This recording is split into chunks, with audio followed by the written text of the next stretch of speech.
हमारा हक जो है, हमारा बुर्का पहनने का है, जो हिजाब पहनने का है, आप उसको नहीं रोक सकते, क्योंकि बाबा साहब अम्बेडकर ने जो संविधान बनाया है उसमें हर एक को हक है अपनी आज़ादी का। द लाइव टीवी, सच सबसे आगे। नमस्कार, द लाइव टीवी आप देख रहे हैं, आपके साथ मैं हूं आदित्य कुमार। जिस कर्नाटक में हिजाब पर बैन लगाया गया, जिस कर्नाटक में हिजाब को लेकर मुद्दा बनाया गया, उसी कर्नाटक में हिजाब पहने एक महिला ने चुनाव जीत लिया है। कर्नाटक में वो उम्मीदवार थी कांग्रेस की, जिनका नाम है कनीज़ फातिमा। कनीज़ फातिमा ने बाकायदे इलेक्शन भी लड़ा, हिजाब पहनकर कैंपेनिंग की, लोगों से मिली जुली बातचीत की और वो चुनाव जीत गई। इससे मतलब आप अंदाज़ा लगा सकते हैं किस तरीके से जो हिजाब पर चुनाव करने की कोशिश कर रहे थे, उनका वो हिजाब वाला पैतरा काम नहीं आया और हिजाब पहने हुई महिला ने चुनाव वहाँ पर जीत लिया।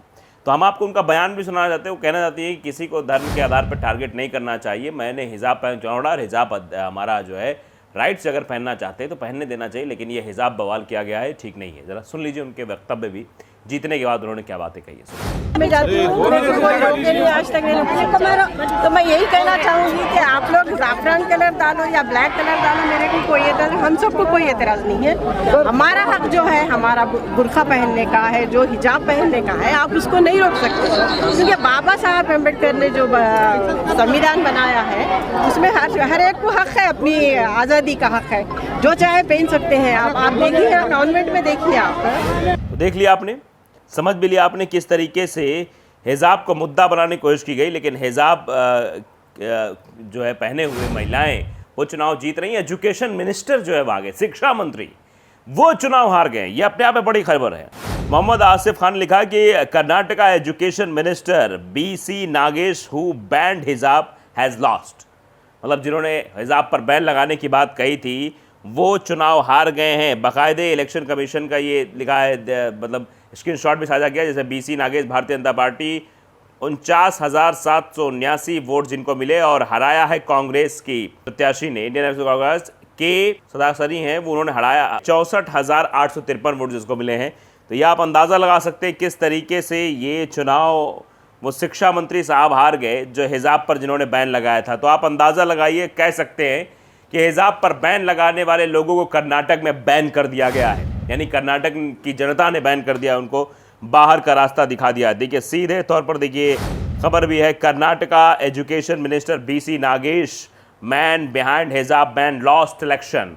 ये वही आदमी जिसने हिजाब पर बैन लगवाया था और ये चुनाव हार गया है। Karnataka education minister and BJP leader BC Nagesh who enforced the hijab ban in Karnataka Educational Institute and urged an economic boycott of Muslims in the state has lost the election from the Tiptur constituency, यानी Tiptur constituency से चुनाव लड़ रहे थे, वहाँ से वो चुनाव हार गए हैं। ये वही थे जिन्होंने हिजाब पर बैन लगाया था। तो हिजाब पहनकर प्रचार करने वाली महिला चुनाव जीत रही हैं और हिजाब पर बैन लगाने वाले भारतीय जनता पार्टी के नेता जो कि एजुकेशन मिनिस्टर थे वो चुनाव हार गए हैं।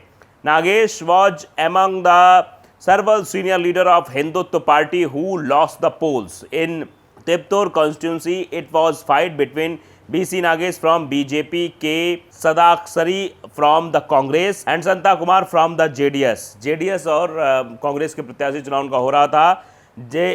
JP candidate Nagesh won in 2008 and 2018 from this constituency, while Congress Sadaksari won the becomes MLA from this constituency in 2013 यानी 2013।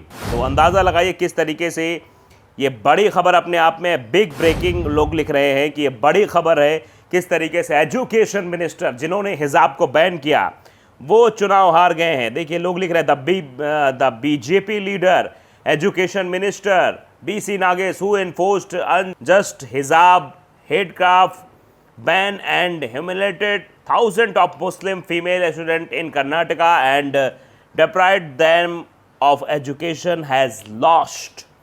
यानी चुनाव हार चुके हैं। क्यों हारे हैं? क्योंकि ये वही हैं जिन्होंने बैन किया था हिजाब को, हिजाब ना पहने लड़कियां बुर्का ना पहन पाएँ उन्हीं को। और यहाँ पर देखिए हिजाब पहने हुई लड़की को जिताया गया है। वो तस्वीर हम फिर से आपको दिखाना चाहते हैं किस तरीके से अशरफ हुसैन ने बाकायदे ट्वीट किया कि हिजाब बैन के खिलाफ लड़ाई लड़ने वाली कांग्रेस उम्मीदवार कनीज़ फातिमा कर्नाटक के गुलबर्गा नॉर्थ से चुनाव जीत चुकी हैं। देखिए, इंडियन जॉन चिक लिखते हैं कि भाई कॉलेज में कोई यूनिफॉर्म नहीं होता, वहाँ पर हिजाब अलाउ है, पर स्कूल में यूनिफॉर्म होता है जिससे सब फॉलो करते हैं। अकल नाम की चीज़ होती है, आपके पास वो नहीं है। इस तरह के भी लोग रिएक्शन कर रहे हैं। साकिब लिखते हैं कि हिमाचल में मोहब्बत की दुकान खुली थी, कर्नाटक में मोहब्बत का बड़ा वाला शोरूम खुल गया है और 2024 में मॉल खुलेगा। यानी कहा गया कि दुकान तो हिमाचल प्रदेश से खुलना शुरू हो गई थी और उसके बाद एक शोरूम जो है वो खुला है कर्नाटक में। अब बड़ा मॉल खुलेगा 2024 में, ये भी लोग कह रहे हैं। मोमिन सैफी लिख रहे हैं कॉन्ग्रेचुलेशंस, ये चीज़ें लिखी जा रही हैं। तहसूब जकरीन है, वो लिखते हैं कि अल्लाह ने इज़्ज़त फरमाई है। मतलब अब इसी तरह के रिएक्शन आ रहे हैं क्योंकि ये ऐसा काम ही हुआ है कि हिजाब पर बैन लगाने वाले जो लोग थे वो चुनाव हार गए हैं, उनको हार का सामना करना पड़ा है। और जो लोग मतलब मोहब्बत का पैगाम लेकर चुनावी मैदान में उतरे थे वो लोग चुनाव जीत रहे हैं। ये साफ तौर पर अंदाज़ा लग रहा है क्योंकि जिस तरीके से कनीज़ फातिमा जीती, ये प्रचार भी जो है हिजाब पहन कर ही कर रही थी। देखिए, हिजाब में चुनाव प्रचार, पति की विरासत बचाने की चुनौती कर्नाटक में कांग्रेस की इकलौती महिला उम्मीदवार से मिली है। कनीज़ फातिमा इकलौती मुस्लिम महिला हैं जिन्हें कर्नाटक विधानसभा चुनाव में अपना उम्मीदवार कांग्रेस ने बनाया है। ये गुलबर्ग उत्तरी चुनावी मैदान में हैं। ये उस वक्त के आर्टिकल है जब वो चुनाव मैदान में चुनाव प्रचार करते हुए नजर आ रही। तस्वीरें भी आप देख सकते हैं, वो हिजाब में ही चुनाव प्रचार कर रही थी। कर्नाटक विधानसभा चुनाव के लिए सोमवार को आखिरी दिन था। राज्य में सत्ताधारी बीजेपी और विपक्षी पार्टियों व जेडीएस ने पूरी ताकत झोंक रखी है। कर्नाटक में इस बार बीजेपी और कांग्रेस दोनों के बीच हिंदू वोटों खींचने की जद्दोजहद चल रही थी। पीएम मोदी रैलियों में बजरंगबली का नाम ले रहे थे। कांग्रेस के राज्य अध्यक्ष डीके शिवकुमार सत्ता में आने में और मंदिर बनवाने का वादा इसी कवायद का हिस्सा था। कनीज़ फातिमा इस चुनाव में कांग्रेस द्वारा मैदान में उतारी गई अकेली मुस्लिम महिला उम्मीदवार।